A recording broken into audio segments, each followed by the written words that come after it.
And we're live, Holden. Run it. Good morning. Good morning, everybody. Even in the East Coast, it's morning time. It's Holden. It's JJ. It's Joey Work. We're going to talk some UFC with our new friend, Lisa Ann, who actually, we played in fantasy leagues over the years, but finally we got hooked up through Bovada. She does great work. You know her from her adult films career. You know her from her book. She's an author. Now she does a whole bunch of betting stuff. Good morning, Lisa. Wonderful to see you. What is up? Good morning. By the way, I just caught a minor glimpse of the mug that you are using this morning, which is fantastic. Okay, definitely the mug of a parent. Okay, that is the mug of someone that has children. Before I came on, you were talking about some dad things. You're taking your kids to a game. They're going to stay up late. That's fantastic. I support all of that. So, me growing up, my mom only let us watch an hour of TV. So my brother and I had to agree on either 2 30-minute shows or one 1-hour show, which was like the A-Team, which to me was, great. But if it was sports, we could watch TV for 24 hours a day. And so on the other side of my parents' divorce, the other side of the family thought this was just awful that we were allowed to. So it made us love a lot of sports because you figured out what was on just so you could, sit in front of the television. I got a lot of heat. Yeah. Apparently me taking them to the home run derby is going to be bad for them because they'll be so tired the next day. So first of all, JJ's down there with the gold chains and the red Puma shirt. Question for Lisa. How do you like your coffee? Because this is a debate on the show. Oh, we do. We do. On the show often. To me, there's only one way to drink coffee. It's with a shitload of milk or creamer. Do you do it black? How do you do it? Okay, so I don't do dairy, so so I have an espresso machine, so I make myself these espressos. But recently read an article where Jennifer Aniston talked about the fact that she puts her Vita protein collagens in her coffee every day. So of course we all want to be like Jennifer Aniston, the one most perfect woman in the world. So now I've started this new thing, and it kind of mimics a dry powder creamer, but it's flavorless. It whips up really nice. So this has been a new thing over the next 3 weeks. And I will say my nails, my hair, and my eyelashes are growing more than ever. So it's working. Really? JJ, please don't go into what happens after you drink a macchiato, okay? Can we it's a normal human reaction. It is a normal human reaction, but we don't need the breakdown. But thank you very much for that. And then does the human reaction require a separate room in the house? Yeah, it's like practically 2 sticks of dynamite. I'm sure. Like I'm sure we all can relate. Joey knows what I'm talking about as well. Absolutely. I know what you're talking about too. Yeah, but Lisa, this is the show. Yeah, basically, I like JJ this. comes on Saturday morning. This is what we should be doing. This is what we should be doing. And then the other guy who's just quiet, sitting up there blushing. That's Joey Work. Joey Work's our UFC guy. Joey Work crushes UFC, has the UFC fighters on all the time. There's no way we're doing this show without Joey Work, is all I can say. Joey, talk some UFC with Lisa. We'll get back into bullshitting in a little bit, but I know you've been looking forward to talking some UFC with her. Yeah, absolutely. Definitely excited for this card. Obviously, a little McGregor-Poirier rematch. I could do this whole show on this fight probably alone, but we won't do that. What I think is going to happen here, I think it's going to be more of the same of the last fight. I think Dustin is going to finish Conor McGregor. Does it happen in the first round? Probably not. Second or third round, maybe. But I just think he's going to wear on him. I know, they kept asking, are you going to use your kicks and whatnot? Because if Conor, he actually, a lot of media asked, if Conor checks the kicks, what are you going to do? He said, listen, last time, the game plan was not even to throw the kicks. I just adapted. Right. He wasn't checking the kicks, so I kept throwing them, and eventually, it led basically to him knocking him out. So I think he goes with a more round game plan here. I wouldn't be surprised if he tries to get this to the ground because Conor's made a lot of comments saying, hey, I only count knockouts, quote unquote. First person who gets takedown is a bitch. He keeps making all these comments to try to get him to stand and make this into a boxing match. But guess what, Conor? Right. This is the UFC. We're locking in the octagon. You're not fighting Jake Paul. You're not fighting, the big money fight. I mean, obviously this is a big money fight, but you're in the octagon. You can get beat up on the ground, on the feet, in the clinch, anywhere. So essentially, I think he's probably going to try to get it to the clinch, take him down, and then ground and pound, or even maybe a submission might be sneaky. Lisa, you have any thoughts about this? I was thinking last night, McGregor's kind of like the Dallas Cowboys, who are my football team, who we still seem to call America's team, but haven't really done anything since the 90s, right? When was the last time McGregor won a fight? What we're seeing is this brand name coming into the octagon time after time, and us still, the money in the last minute is going to go so heavy on McGregor like it did last fight, which was 73% money on McGregor. And it blows my mind because all you got to do is just take the names out, look at the stats, look at the consistency of Poirier, no interruptions, constantly going at it, fighting and winning. He knows every single style that he can attack. And what we've seen is all personalities of McGregor. We've seen him with the smack talk McGregor. Then next time last fight, we saw him come in with the family man McGregor. Now he's trying to sell us that, oh, my family's not here, so I'm back to that McGregor. Guess what? That McGregor isn't winning either. And as much as I'd like to fall into the as a Cowboys fan, I think we could win more than 8 games. I don't know if McGregor can go more than 3 rounds in this fight because I just look at Poirier as having so much consistency. Yeah, he doesn't have the swag. He doesn't have the entertainer. He doesn't have to. You know what he does? He does the work.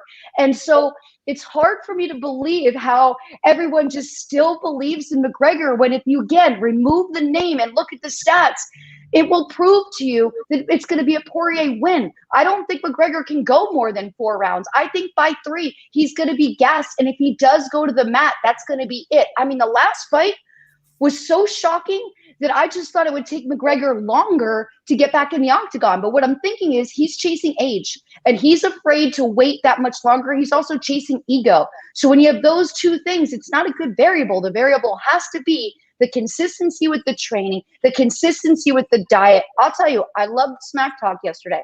I love McGregor saying he's going to kill him. We all want to see this kind of thing. But when you look at Poirier, you just see the look of, I know what I have to do to win. I'm going to go in and I'm going to do the work and I'm going to get it done. Yeah, I mean, I think the smack talk, personally, I think the smack talk has gotten worse as it's gone on. Now it's somewhat cringy, and I feel like it's somewhat forced. Other times it was funny, he's making me laugh like that. Oh, you're gonna kill him in a ring. I mean, when he called him a hillbilly, we loved it. Right? Yeah, you call him a hillbilly. Everybody thinks that's funny. You know what I mean? Yeah, I hear you. So Lisa, let me ask, because we've been talking about the McGregor fight, and I want to be clear. I know about just as much about UFC as Holden's kids do, but I will say this: the kids stay up that late. Apparently, thank you. Last night they did. So, me as kind of a very novice UFC fan, I really like O'Malley. Not necessarily to win, but I like him as a fighter in terms of the showboatiness, and of course the flashiness with the hair and such. How do you compare a fighter like him, who's sort of kind of trying to be Conor in some ways, in terms of his ability to move himself up? Because I look at this way this fight card goes, and O'Malley's pretty far down there. Maybe, Joey, you could speak on this as well. This is a really big card, and O'Malley looks like he's the opening fight in it. Do you know why he's not getting more praise down in terms of the closer to the main card? Well, I mean, first off, he has a replacement opponent that's came in about 5 days ago. This guy has never fought in the UFC. If you look at his track record, not very impressive. He's probably not even UFC caliber. This is just, another lead me up fight for Sean O'Malley. Get him in there, showboat a little bit, knock somebody out, built his name up, just like they did with McGregor. This is literally what they did with McGregor. They built him up, and now, essentially when he gets a top 15, he said he has a name to call out after he knocks somebody out. They did raise the knockout bonus, or the fight of the night bonus, is now $75K for this event. Normally it's $50K, so that's a little added motivation for him. But I expect him to start this guy probably, he likes to play with his food. As we see in his last fight, he knocks the guy down to the ground, leaves him on the ground, waits till he gets up a little bit, then knocks him down again, eventually finishes the fight. So he likes to mess around, obviously gain more traction with followers and whatnot. But I think he goes in there, starts him probably in the first round. I don't know. Lisa, you have any I don't think he'll walk away again. I'll tell you this right now. I think he regretted knocking him to the ground and walking away. But at the same time, I respected that move because we had a couple fights that night, and with the last big card in the UFC where there was the debate. Was it called too late? Was that extra hit really necessary? So what he was done was respecting the actual art of the game, making sure this guy is coming to life again. Okay. I agree with you. He likes to play with his food. Nobody likes to see a card change 4 days before. He's been studying his opponent for this time. Now he has really nothing to study. So he has to go in there and just knock the shit out of him. He has to just get this fight done, get that $75K, Remember, luxury tax, he's only going to get like half. And take that for his training and his preparation for what he wants. But I love O'Malley. I could watch him every single card. He's dynamic. So this was a curveball for him. I think definitely he takes the win. But when you have McGregor and you have such a big card with Poirier, no one gets any other attention, really. And that's a bummer for all these smaller fighters. But I will say that if it wasn't for the bubble in Dubai, I wouldn't have fallen into the gap with UFC. And I wouldn't have met fighters that have never fought before, that were fighting for scrap money from incredibly poor countries, that were being able to come over because the COVID protocols were very different. All right. So here's my question then. You met a lot of these guys. Talk to me about a couple that really stood out, that are really cool, or some wonderful stories or whatever, guys you hung out with. Who in the UFC have you gotten a chance to get to know a little bit, or maybe a great story? Nobody. Really? Listen, nobody, because in my people, okay, from my previous life, we've had 2 interactions with UFC fighters and neither have been good. If you remember, Jenna Jameson married to Tito Ortiz, and then why is her name slipping me right now? But her guy's in jail, and let me start just naming them off. Jill Kelly. I'll just no. It's a girl that was married to a guy. She has all the tattoos. Yeah. Yes. Oh, she had a shaved head on the side. Yes. Christy Mack. Christy Mack. Yep. I get nothing for that win, but I found the name in my brain. Good job. As you get old, thank you very much. So those 2 kind of instances very close in my life made me kind of lean back and not really form any sort of relations. All right. So maybe like basketball players are cool, baseball players are cool, football players. Yeah, because I don't think they'll murder me when I'm sleeping. Yeah. I'm sorry to laugh at that, but that was pretty funny. But it's true. You know what I'm saying? Yeah. We'll get Lisa in to promote all her stuff. We're hanging out here at Rump Your Bets. We do Sunday morning baseball show. Bets 25 off. You want 25% off your first month subscription there to Bets. Rump Your Bets. Lisa, you got so much going on. You know, we hooked up before we go to my stuff. Can we talk about how many games we think this championship series is going to go, and who's taking the trophy and who's taking the MVP? We got to talk NBA on this show. Sorry, NBA is actually. I'm kidding. I'll Relax. Go. I think the Bucks definitely win Game 3. Yep. Okay. And Game 4 is going to be the deciding game. If the Bucks, everyone's already 2-0. Like Charles Barkley said yesterday, 2-0. It's not 4-0. You got to win 4 games. It's 2-0. A lot of teams win the home game. So it's home and home. Now they're going to Milwaukee. I think Milwaukee definitely wins this game. And then Game 4 is going to be, the breaker. Essentially, I do think the Suns probably win. And Chris Paul probably ends up being MVP. But our Tyler from our bet side gave out DeAndre Ayton plus 2,500 to win MVP. So I have a little, I have some money on that. So I am trying to root that in. I like Booker for MVP, and I think the Suns win it in 7 games. And, I jumped on that line the second it popped up. It was Bucks -3, I want to say. And you probably want to bet that live too. But what do you got, Lisa? What do you think? I got the Suns taking it in 5. I say Chris Paul gets the MVP. It's a beautiful story. Like, look, if he looked at all of us in the camera and said, I'm out, I'm retiring, we'd all be like, this is the greatest story ever. Leave on a high note. We learned that from Jerry Seinfeld, right?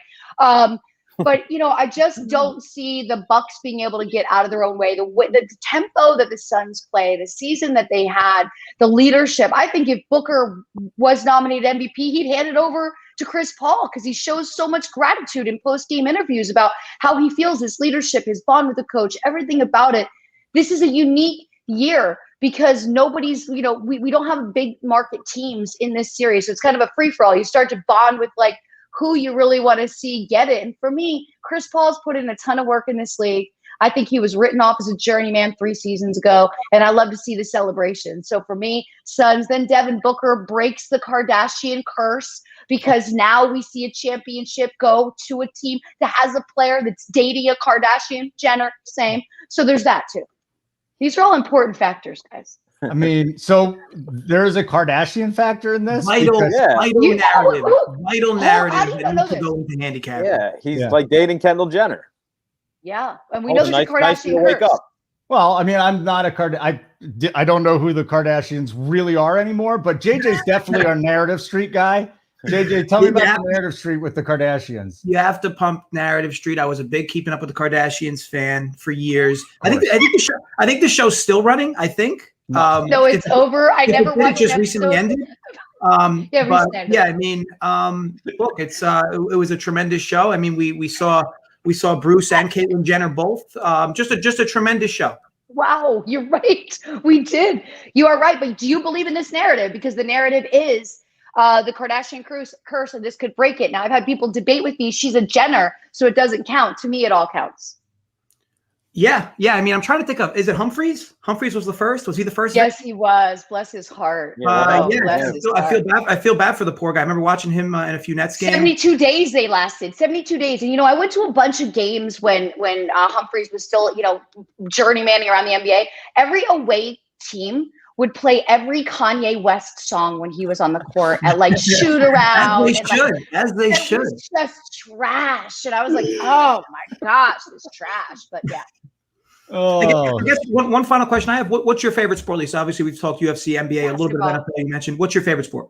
Basketball. I grew up, basketball was my first love and the first sport that I was thoroughly introduced to. I lived in Easton, Pennsylvania. My mom was a basketball mom for Lafayette College, which enabled us to go to every single Lafayette home game. And really, there's some big rivalries, Lafayette, Lehigh.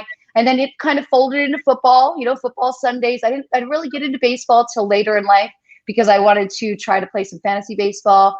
And now UFC, of course, always secret. My secret favorite sport is golf, but everybody thinks it makes me sound old when I talk about it. Really? I love golf. I disagree there. I'm a bit of a golf fan. We now do these shows weekly on golf as well. So it's kind of grown on me since the pandemic. But look, myself being a tennis fan as well, so I guess that kind of we got Wimbledon right now. Yeah, conversation. But golf's good in these woods. Yeah, Barty just hit too. So who was your team growing up, Lisa? Who's your NBA team? I was a Sixers fan. My first actual game was the 1983 season when they won it all. It was my first time going to the Spectrum to see an actual NBA game. When you're that young and your team wins, you just think they're going to win forever. You don't know that it can end. You think you have the best team, and then you understand that players move on and retire. And, they've been fighting for it ever since. As much as I want to trust the process, obviously the process is not working.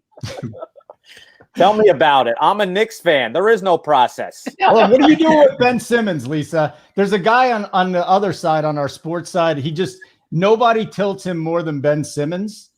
So please tell me, what should the Sixers do with Ben Simmons? I think, I'm sorry, but I got to cycle right back. JJ, you're going to understand this with me. I've got to go back to Ben Simmons, Kendall Jenner. It seems his game really started to fall apart when her and Booker were all over the news after that Valentine's Day. It was during All-Star break that they announced how serious they were. And I just really think the mental aspect of that really got in his head. So for me, there was an emotional crisis going on that nobody was really catering to for poor Ben Simmons. You know what I mean? She's super hot.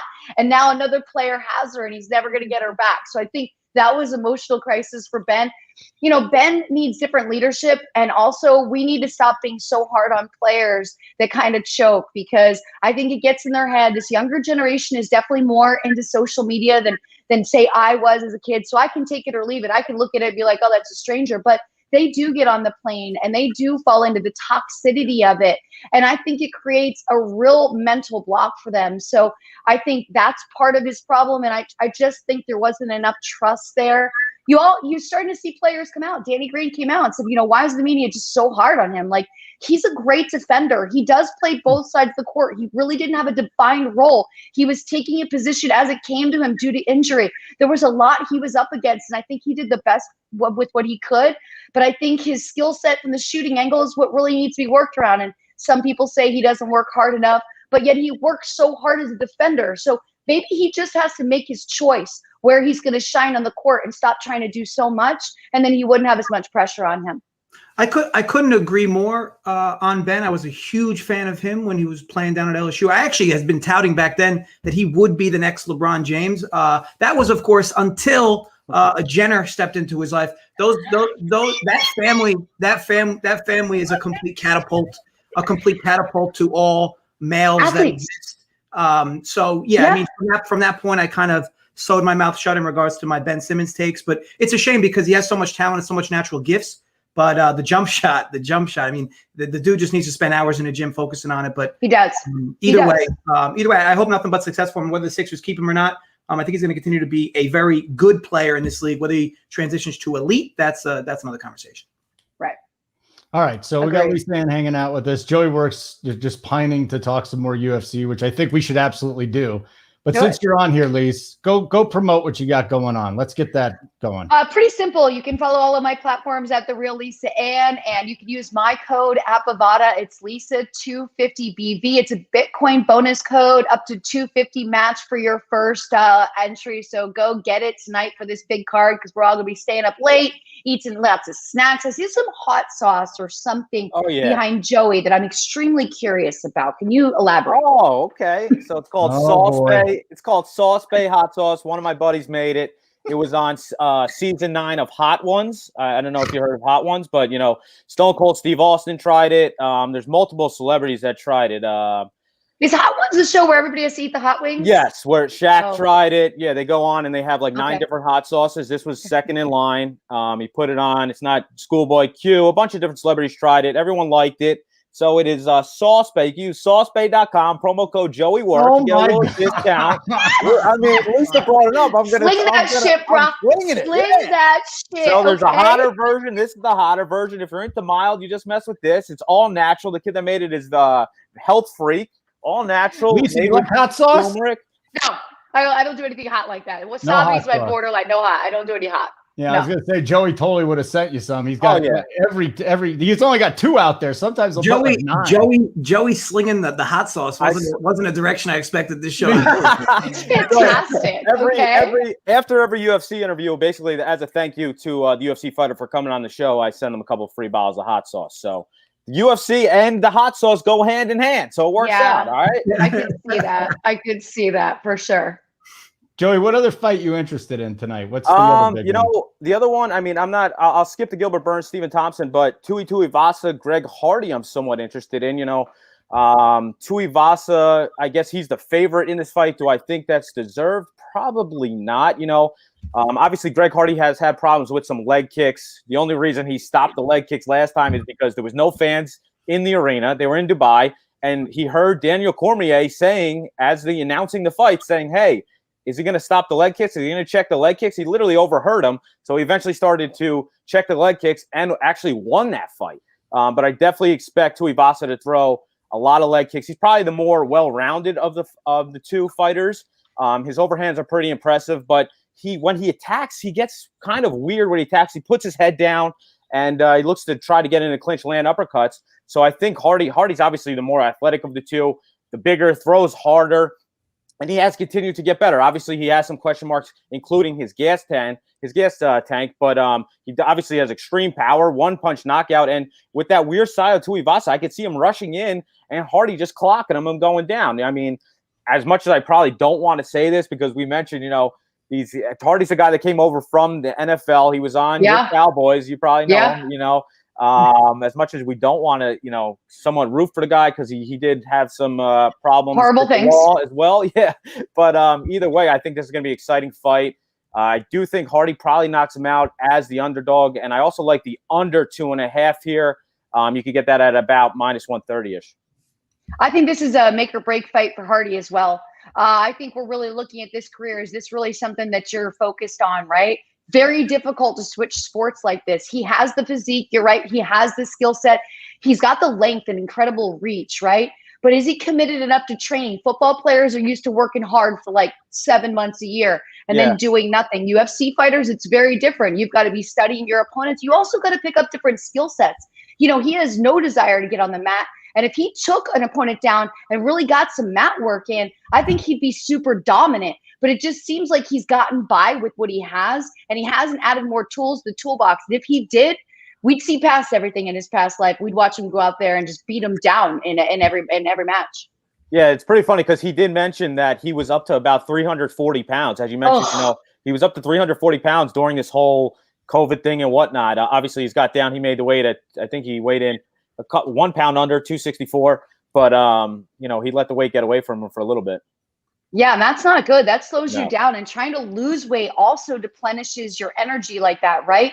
Why couldn't he just work out? I'm sure he had a gym at home. Just lift. Just be Christian McCaffrey and put these videos on social media every day so we know that you're working. All right, guys. One last question from everybody, okay? And then we'll get Lisa. Okay. She can go enjoy her Saturday. So mine is off. I saw you at a Wizards game, I believe, right? So you were with Gortat for a little bit.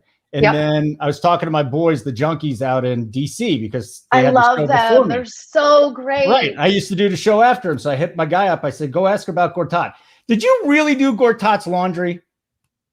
Yeah, I mean, you're staying at a guy's house. Why wouldn't you do their laundry? I mean, what am I doing during the day while he's working? You know what I mean? Reading a book, watching some TV. Why wouldn't you? I mean, it doesn't bother me to cook for somebody, do laundry, do some errands. It's like I'm not doing anything. I'm going to the game, which is heaven for me. I'm taking some friends to the game. By the way, that DC arena has the absolute best food of any NBA, or the stuff that they bring around in the good seats, the ice cream in the third quarter, all of these different kind of snacks just slowly rolling out to you. Very pleasant. I'm not talking about the VIP situation before, because Barclay has the best and then the Knicks have the second best, right? Where you get those beautiful large pieces of shrimp, all of that goodness, right? No, Barclays has nothing better than the Knicks. We're gonna recant that. That VIP lounge before the game, though, the Sunday bar has so many more fixins. I've taken definitely photos. Not been there, Joey. I have been. I've been in the suite in both of them. I mean, guess what? The arena. There's nobody in the arena. This is before COVID. I'm pretty just sure. Let's not get into this Knicks Nets conversation. No, I'm pretty sure. Holden, do you believe that I shouldn't do a guy's laundry? No, absolutely not. No, I can care less about that. I just thought it was interesting. I wouldn't know. As someone who eats a lot of shit from my wife daily, I'm the one that does the laundry in the house. I don't, no shame in the game. No shame in the game. Pack the clothes in and do it. Put the head down, move forward. Holden, you know what I'm talking about. Yeah, I was. I mean, you're basically married. You don't have sex anymore, so yeah. I mean, you're married, right? That's an accurate statement. Holden.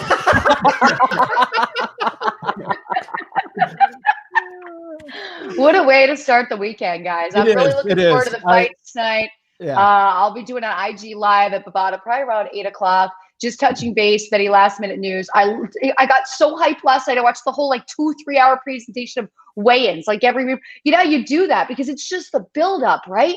You're just getting into it, and then you get to sit down tonight. This is I only stay up late for the championships and UFC. Other than that, I record anything that's on after 9 p.m. and I watch it in the morning. So this is big nights for me, guys. So staying up late, I have to take naps during the day. I'm old. I might be older than you though. So, I'm 49, Holden. All right. So I'm going to be 47 in a week and a half. So close.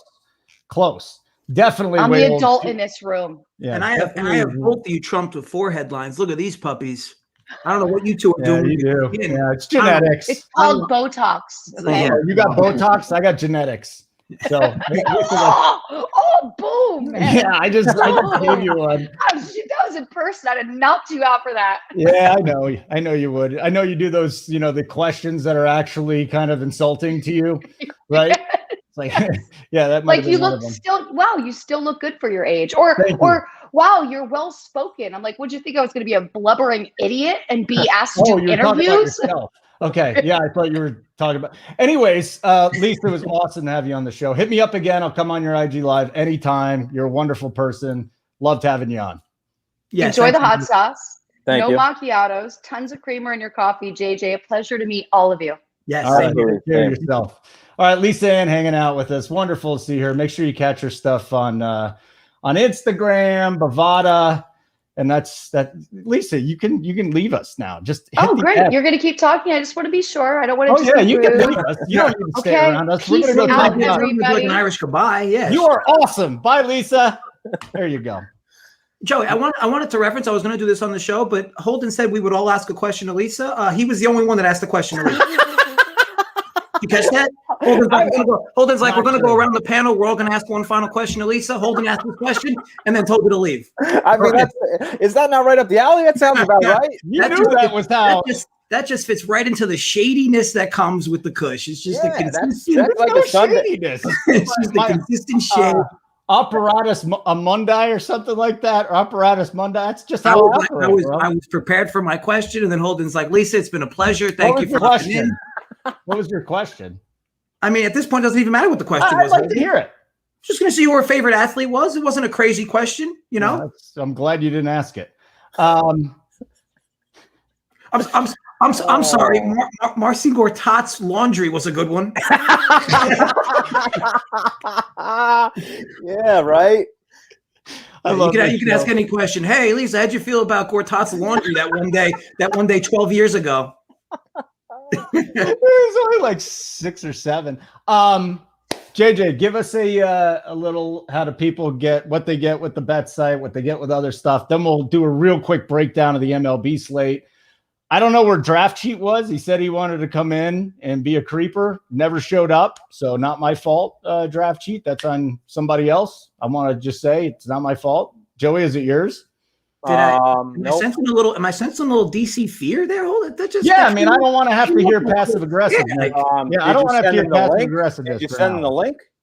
Did you send him the link? Did you? No. Okay, so he didn't join because he didn't have the link. Yeah, we didn't need somebody else sitting there awkwardly like JJ. But JJ, what's going on with the bet side? What do we got? What do we got going on? So yeah, if you're already part of the DFS, Get Bets gets you the bet send for free for a month. And if you aren't already part of either, and you want to join the bet side, it is Bets 25 off. Get you 25% off for a week or a month. Very cost effective. It'll wind up being about 15 a month. 15 a week, 45 a month. You'll get all sports, all content. So yeah, give us a shout. Give us a try. I think we got open 50 on the sports side too. If you guys want to check out DFS or you play DFS and you didn't know about it, Joey's really gotten into DFS, by the way, and he's been very good. And JJ has had some big hits. My thoughts on the DFS side, you go, oh, I don't want to play daily fantasy sports. I think it's a natural transition for a bettor to go to DFS, and it's more like a slow grind. You know, there's a lot of upside. There is some downside there, but I think it's a great match for bettors if you want to try something new. And go to runpuresports.com. We got open 50% off your first monthly payment. Plus, you're giving out like $100 tickets to the golf thing. It really is terrific stuff. All right, guys, just for a few minutes, let's talk some baseball. I'm sure, JJ, you got something. Joey, you always got something. JJ, what's the game on the board that you're really focusing on right now? And then I got a game that I want to talk through with both of you. So what do you got? Yeah, so a play I like for tonight is Royals Indians under 9. I actually haven't bet an under in a while. I've been really not so much focusing on overs per se, but I do like the I have liked value on the over side in many different angles, especially team totals, especially big underdog team totals over. Because again, I've always said you can accidentally go over some of these small numbers. But this line to me doesn't make a whole lot of sense why it's so high. I get it. You have 2 below average arms. But the Indians are one of the worst teams in baseball hitting lefties. And I know that they're starting to get a little healthier from the right side of the plate, but not healthy enough. And Minor's been terrible. But again, the Indians just cannot hit left-handed pitching. And I believe the Indians have been no-hit 4 times this year. Is it 4 or 3? Either way, I believe 2 of them were left-handers, which doesn't surprise because left-handed starters, because I think one of them ended up being a bullpen in the middle. But either way, this team really struggles with left-handed pitching. And Quantrill is not nearly as bad as some of his surface shows. I mean, I know he's 0-2 and almost like a glorified relief pitcher, but the Royals aren't really hitting. So for me, total of 9. And I know both these pens aren't great, so maybe you could go first 5. I just like having the full game as a whole to give me a little less variance, but I think this number is too big. And to me, it's a mathematical line based on ERAs of pitchers coming in. But both these teams aren't exactly blistering the ball, and this isn't a great matchup for either team hitting-wise. Not like crazy weather as well that's going to help the ball carry. Really like the under there at 9. Joey, what's your play? And then, like I said, I got one, but I haven't laid a bet down, so I want to get your thoughts on it. What do you got? Yeah, so I have 2, but I'll go to the first one, which is starting at 1 o'clock, Blue Jays, Tampa Bay Rays. I'm taking the Blue Jays on the money line. Stripling Yarborough. I mean, Yarborough, literally, the last time he pitched, 7 days ago was against this Toronto team. This Toronto team has seen a lot of him. 100, almost 200 plate appearances. He has, they have a 382 slugging percentage. He has a 4.37 FIP. So, he has had some problems with this team. And Stripling, I've actually been pretty impressed what I've seen from him late. I know, Toronto has a little trouble with lefties, but Yarbo is not your typical lefty. He's not overpowering. And, most of the time he doesn't go deep into games. And Stripling has been really good. I expect him to pitch pretty good again here, limit it and get it to the bullpen. Obviously, the bullpen blew the game, or not blew the game, but somewhat gave up. I think they gave up 6 runs, or I think it was 6 runs because it was 1-1.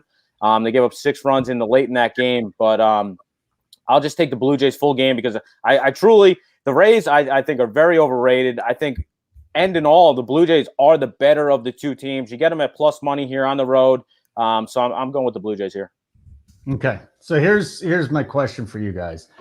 Now 5.5 is a high run total. I never feel good betting 5.5 over 5.5. But Matt Harvey and Tom Eshelman, these are two guys I love targeting on the Orioles, and I've done it time and time again. And Eshelman, in 2 of his last 3 starts, he's been rocked. The Astros scored 6 earned in 4 innings, and then you had him giving up 4 runs in 4 innings, so not quite rocked, but 7 hits given up in that time. You got a White Sox team that is really clubbing. I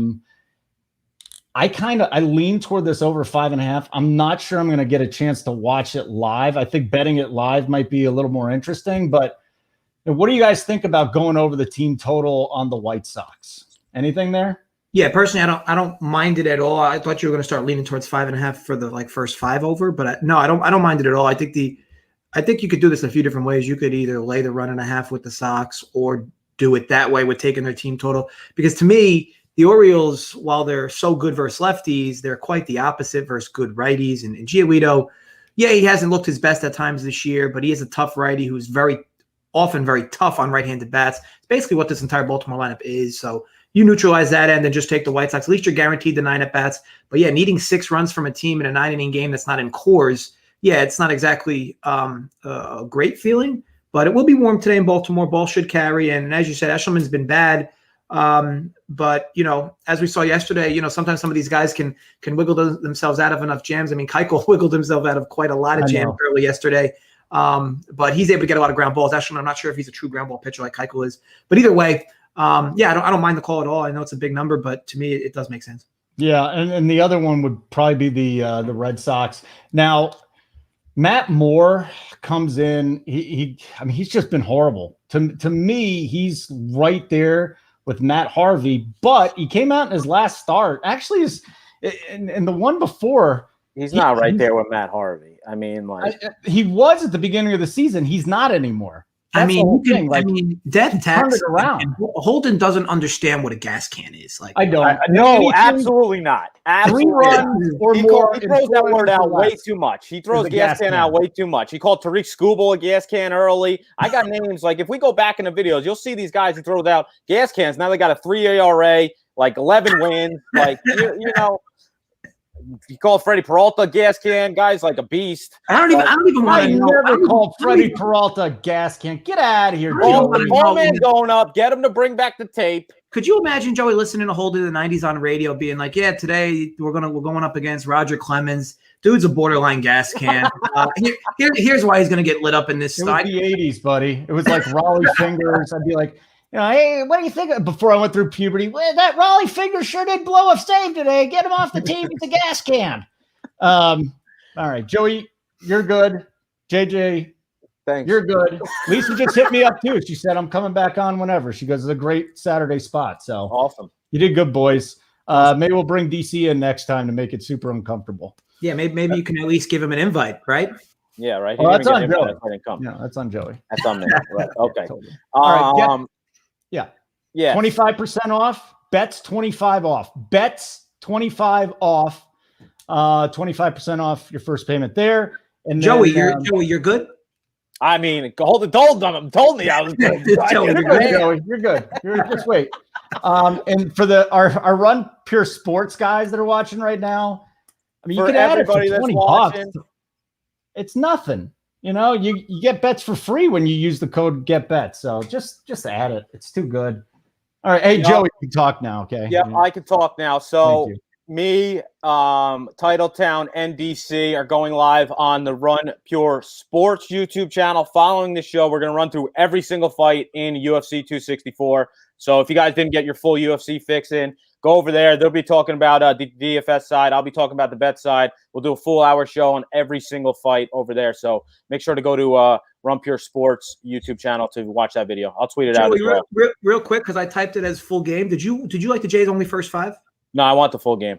Okay, because you had a few people asking about it as well. Okay, it's good. Yeah, I want the full game. I know a lot of people are high on Tampa Bay's bullpen. I particularly am not. The only thing they really do good is they don't walk people. They're probably the best in the league at not walking people. Their bullpen. Otherwise, I've seen they bring in these guys that, I mean, gas cans. I'm not going to say that word, but they're not very good. All right, so I think they're very overrated, and the bullpen as well. So I don't think it's an outlandish statement either. I don't think they get near enough praise. To me, when fully healthy, the best bullpen in baseball is the White Sox. Some of those guys that come in from that Sox pen, they throw gas. Unbelievable. You look at the ERAs on some of these dudes and their advanced numbers. It's like their entire hold guys from the 6th inning on are like ERAs of 1.5 or 2. Every one of them. Yeah, I mean, they got Kopesh coming in throwing 100. They got Garrett Crochet throwing 100. They got guys that throw gas. Hendricks that closes. It's a real good. Joey. Yeah. You know, Lisa is afraid of dating UFC guys because UFC guys are. Would you ever date a female UFC fighter? Or would you be afraid she'd beat the shit out of you? That's a great question. She probably would beat the shit out of me. So you might like it. Yeah, it might turn me on as well. I like that. Did you also hear JJ said he was married today? So I did hear that. That must have happened yesterday. Did you just get married?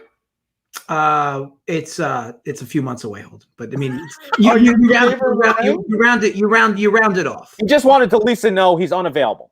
Yeah, that's what it was. If his wife watches this, he was just like, "I'm taken. Sorry, Lisa." You know, we were talking about chores in the house, so I wanted to make it clear that I bite the carrot and I do the chores. Okay, very good. Whatever. I did get one of my friends from college text me. He said, "Great interview. You and Lisa were vibing. Next time, tell Holden if he's going to hog the questions, make it better than a Lisa Ann laundry story." Yes. Hey, she wants to come back on. So shout out my guy Angelo. We'll have her on again. Who is your boy? My boy Angelo. Hey, Angelo, take the middle fingers, stick them where they belong. No, I like it. My buddies Anthony and Joey when I was growing up. Angelo sounds like a wonderful person. Joey, get us out of here, Joey. Yeah, well, we appreciate you all for watching. Again, runpurebets.com. We're going live, Run Pure Sports YouTube in about 15 minutes, so tune in. Holden, thank you. JJ, thank you. Special thanks to Lisa Ann. We're out. We'll be back tomorrow. Are we back tomorrow, guys? You'll be back tomorrow morning. We got a show. Yes. What time are we doing that? You're good, Joe. We'll be back tomorrow. We'll be back tomorrow. What time is our baseball show? The same time every week. It's 12 noon on the Eastern time. You know how it can get confusing at times, Holden. Because I'm in this mountain time zone. It fucking sucks, man. It's like, is it 7? Is it 9? Is it 8? Because we change the time of the show every week, Joe. Right, Joe? Yeah, right? you actually do, don't you? Did we do the show early last week? Oh, yeah, we changed it 1 week for like a holiday because some of us had shit to do in the afternoon. Wasn't that last week? We're just a train that starts at 12 every day. Yeah, every Sunday. And it wasn't. I didn't know that. All right, I truly didn't know that. All right, thanks everybody for tuning in. We're out. Peace.